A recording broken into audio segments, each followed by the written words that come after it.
एक समय की बात है, एक बेघर भिखारी था और वो खाना इकट्ठा करके खाया करता था, लेकिन रोज उसका खाना चोरी हो जाता था।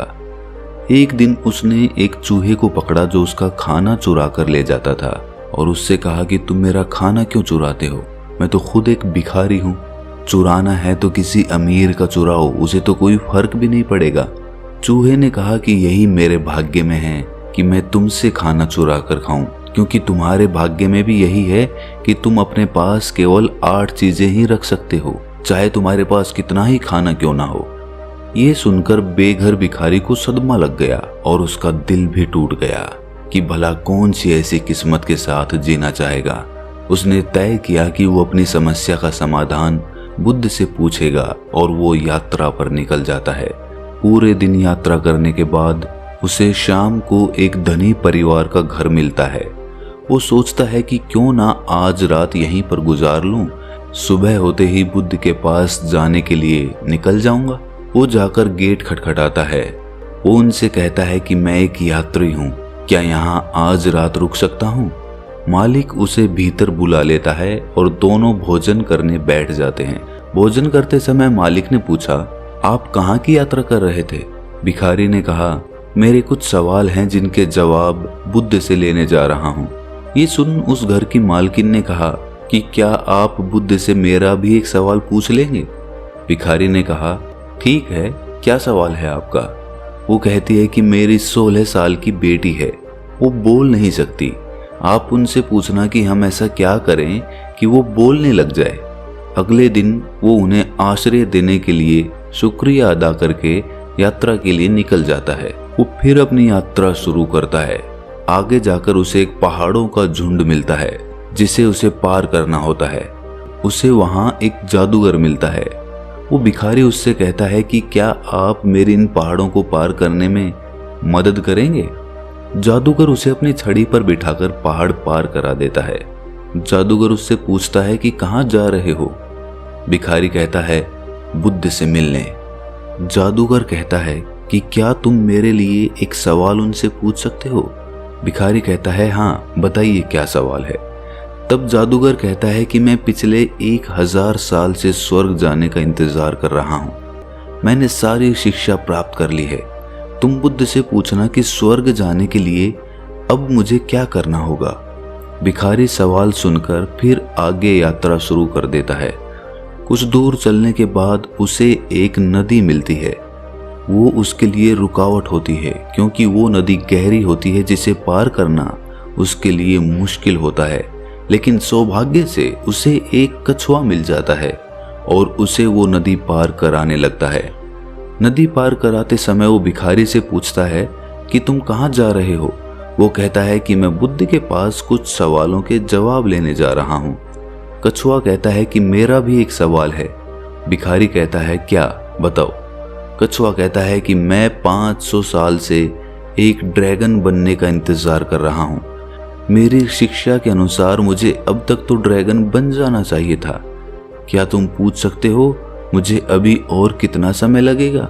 भिखारी कहता है, ठीक है, और उसके बाद नदी पार करके फिर से यात्रा शुरू कर देता है और अंत में वो बुद्ध के मठ के यहाँ पहुंच जाता है और मन ही मन सोचता है कि आज मैं महान बुद्ध से मिल ही लूंगा। वो पूरे आनंद और उत्साह से मठ के अंदर जाकर बुद्ध को प्रणाम करता है और कहता है कि मैं एक भिखारी हूँ, मेरे कुछ सवाल हैं, मैं उनके जवाब लेने के लिए आया हूँ। बुद्ध कहता है कि ठीक है, लेकिन मैं सिर्फ 3 ही सवालों के जवाब दूंगा। बेघर भिखारी कहता है, लेकिन मेरे तो 4 सवाल हैं। बुद्ध कुछ उत्तर नहीं देते। अब भिखारी सोच में पड़ जाता है कि क्या करे। तब वो बड़े ध्यान से उस कछुए के बारे में सोचता है जो 1000 साल से ड्रैगन बनने का इंतजार कर रहा है। उसे कितनी तकलीफ हुई होगी। फिर वो उस जादूगर के बारे में सोचता है जो 1000 साल से स्वर्ग जाने के इंतजार में जी रहा है। और फिर वो उस लड़की के बारे में सोचता है कि उसके आगे की पूरी जिंदगी पड़ी है, उसका बोलना कितना जरूरी है, बिना बोले कैसे वो अपनी जिंदगी जिएगी। और फिर वो खुद को देखता है और सोचता है कि मैं तो एक भिखारी हूँ, मैं तो वापस जाकर भीख मांग सकता हूँ, मेरा क्या है, मेरा तो कुछ भी नहीं बदलेगा, लेकिन इनके सवालों का जवाब जरूरी है, इनका सब कुछ बदल सकता है। जब उसने दूसरे की समस्या के बारे में सोचा तो उसे खुद की दिक्कतें कम लगने लगी। अतः उसने अंत में निर्णय लिया कि वो उन तीनों के सवालों का उत्तर पूछेगा। सबसे पहले उसने उस कछुए के बारे में पूछा।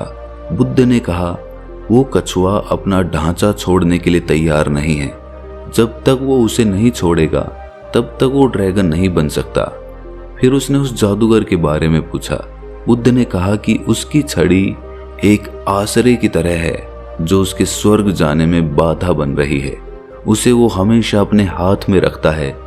उसे छड़ी को दूर करना होगा, तभी वो स्वर्ग जा पाएगा। फिर उस भिखारी ने लड़की के बारे में पूछा। बुद्ध ने कहा, वो लड़की जरूर बोलेगी जब वो अपने हमसफर से मिलेगी। अपने तीनों प्रश्नों के उत्तर जानकर उसने महान बुद्ध को प्रणाम किया और खुशी खुशी वहां से विदा हो गया। वापस रास्ते में वो कछुए से मिलता है और कहता है कि अपना ढांचा बदलो, तुम ड्रैगन बन जाओगे। कछुआ अपना ढांचा निकाल देता है। उसमें बेशकीमती हीरे होते हैं जो गहरे समुद्र के होते हैं। वो उसे भिखारी को दे देता है और उसको धन्यवाद करके ड्रैगन बनकर उड़ जाता है।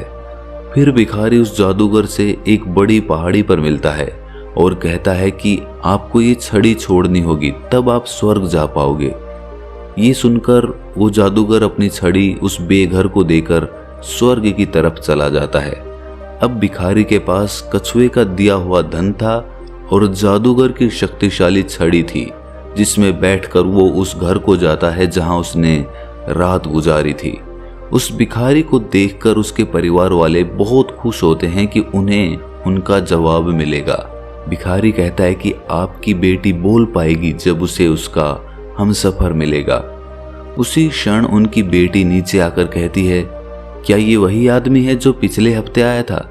ये सुन उसके माता पिता हैरान हो जाते हैं। वो लड़की की आवाज सुनकर बहुत खुश थे। वो उस बेघर इंसान की तरफ देखते हैं। ये वही हमसफर था। उसके बाद वो दोनों की शादी करा देते हैं, जिसके बाद दोनों खुशी खुशी रहने लगते हैं।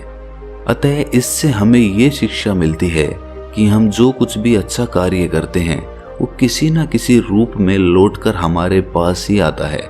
इसलिए बेकार की चिंता छोड़िए, अच्छे काम और अच्छे कर्म करिए। जितने अच्छे कर्म करोगे उतनी ही शांति आपको भीतर से महसूस होने लगेगी।